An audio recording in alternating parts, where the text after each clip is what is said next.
Bonjour à tous, bienvenue dans cette nouvelle édition du JT.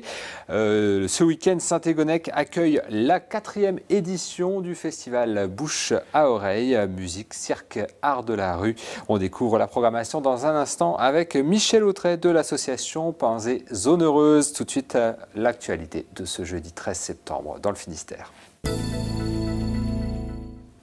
Depuis le début de l'année, le nombre de migrants a fortement augmenté dans le Finistère. Des demandeurs d'asile qui pensent que les démarches sont plus faciles dans le département qu'ailleurs. Cette arrivée massive laisse penser à l'existence d'une filière d'immigration clandestine. Le secrétaire général de la préfecture l'a laissé entendre au micro de Tanguy Kerouas.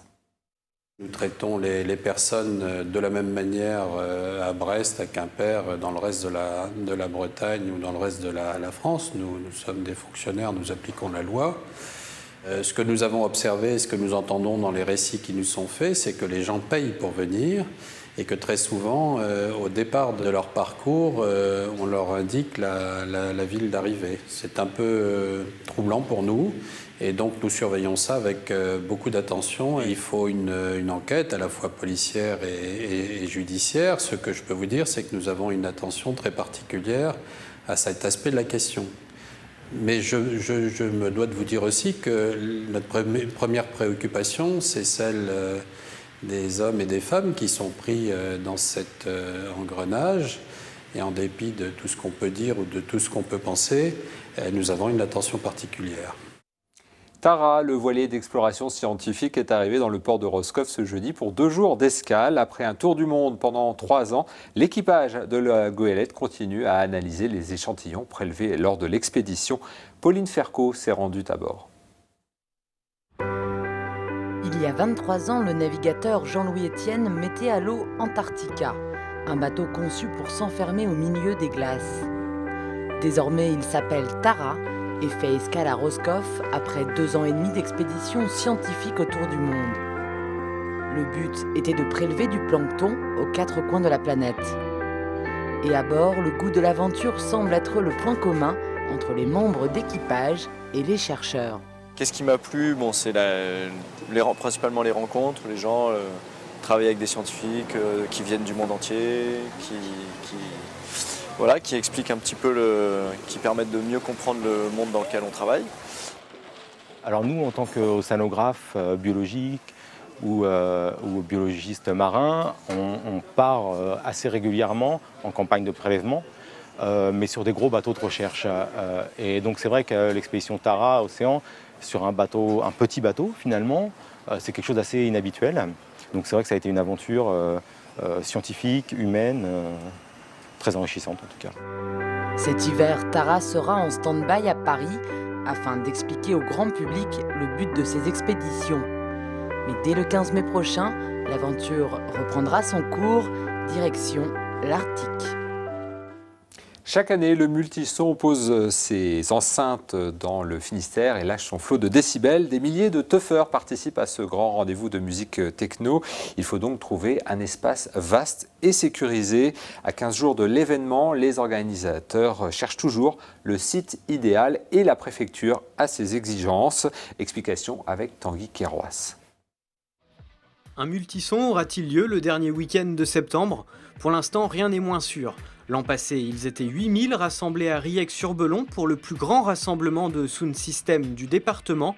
Mais cette année, la manifestation porte-étendard de la teuf finistérienne, malgré sa bonne réputation, peine à trouver un champ adapté. C'est quelque chose où, en fait, où le multison, on veut faire bonne figure, on veut jouer le jeu, faire ça en collaboration avec les institutions, les agriculteurs. On ne veut pas imposer quelque chose, c'est vraiment faire montrer qu'on a la bonne volonté et un peu démystifier l'image de la free party. Les organisateurs avaient trouvé un champ près de Brest, mais jugé inadapté par la préfecture. Elle souhaite plus de garanties pour pouvoir accompagner le festival dans de bonnes conditions. L'objectif du préfet est absolument pas d'empêcher la tenue de ce type de manifestation, c'est évident. L'objectif du préfet est au contraire d'accompagner les organisateurs pour faire en sorte que les festivaliers puissent participer à ce type de manifestation en toute sécurité. La sécurité, c'est une surface plane d'au moins 5 ou 6 hectares. La perle rare doit aussi être éloignée des habitations, sans danger alentour et facile d'accès. C'est presque chercher une aiguille dans une botte de foin. Et pour toutes ces raisons, les organisateurs n'excluent pas de se passer de l'aval des services de l'État. Ça se fait de toute façon tout le reste de l'année de façon sauvage, quoi. Donc là, on veut jouer le jeu. Si on n'arrive pas à jouer le jeu, on le fera comme on le fait le reste de l'année. Et puis c'est une fête, hein. C'est pas non plus un crime, quoi. Et généralement, ça se passe bien, quoi. Donc voilà, c'est simplement une fête et vive la fête, quoi. Mais avant d'en arriver là, Vincent espère encore une solution légale et finalement assez réalisable. Il cherche un agriculteur sympa, tolérant, avec un grand champ. Ce vendredi, il est demandé d'être sur son 31 pour le festival Bouche à Oreille, festival de musique et d'art de la rue à Saint-Égonnec. Michel Autret, bonjour. Bonjour. Vous organisez ce festival avec l'association Pinzé Zone Heureuse. Alors d'abord, première question, est-ce que je suis en tenue là pour vendredi soir? Il manque juste la cravate, mais il y aura possibilité de l'avoir à l'entrée, parce qu'on proposera des cravates aussi aux personnes qui n'auront pas de cravate, mais ça va, tout est bien dans le style.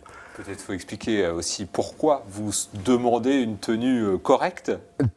Tenue correcte parce qu'on fait une soirée cabaret, on va dire chic et pas cher, où on a mis un petit peu le gros effort cette année de décoration sur l'intérieur du chapiteau, puisque ça se passe sous le chapiteau de cirque.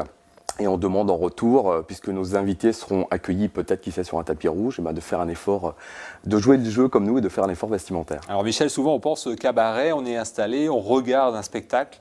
Et là, en fait, ça sera un petit peu différent. Expliquez-nous. Ça sera un petit peu différent puisqu'il va se passer vraiment des choses partout. C'est-à-dire que même, allez, on va donner une petite info, même au niveau du service, eh bien, les gens qui seront au service feront partie de l'artistique aussi.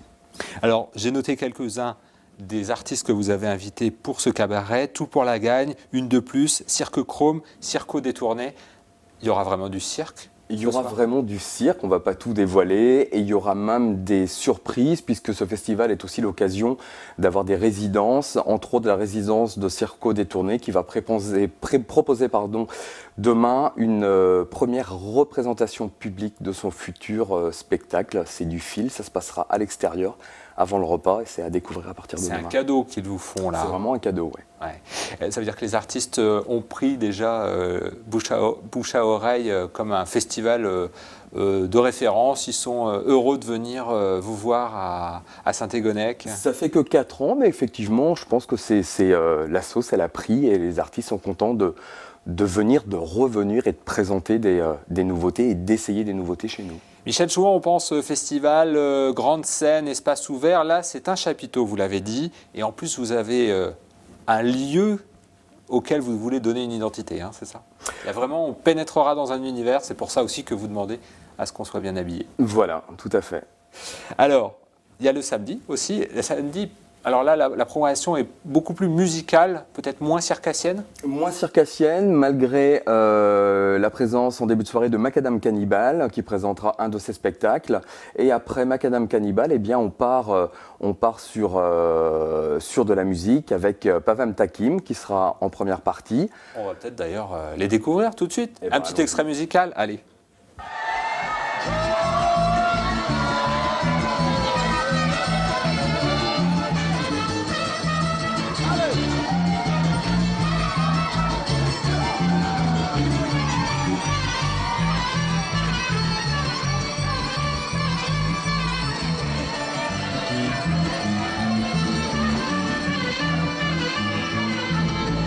Voilà, Pavam Takim, donc programmé dans ce 4e Bouche à Oreille à Saint-Égonnec ce samedi. Et puis il y a aussi l'invité un peu de marque, c'est Rona Hartner. Alors pour les auditeurs peut-être ou les spectateurs, Rona Hartner, c'est évidemment la partenaire de Romain Duris dans Gadjo Dilo, mais qui est aussi chanteuse, compositrice de musique d'Igane. Vous êtes très heureux de la recevoir. On est fiers de recevoir Rona Hartner et Digita Gada, puisqu'ils seront présents tous les deux pour présenter leur spectacle Le Paradis est dans leurs yeux, donc samedi, et on est vraiment très fiers de les accueillir.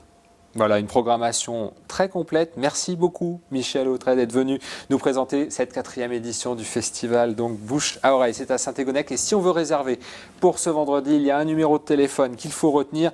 Ça y est, je l'ai perdu. 06 66 88 60 80. 06 66 88 60 80. Voilà, merci beaucoup. Merci. Bonne soirée à vous. On se retrouve demain à 18h15 pour un nouveau point sur l'actualité.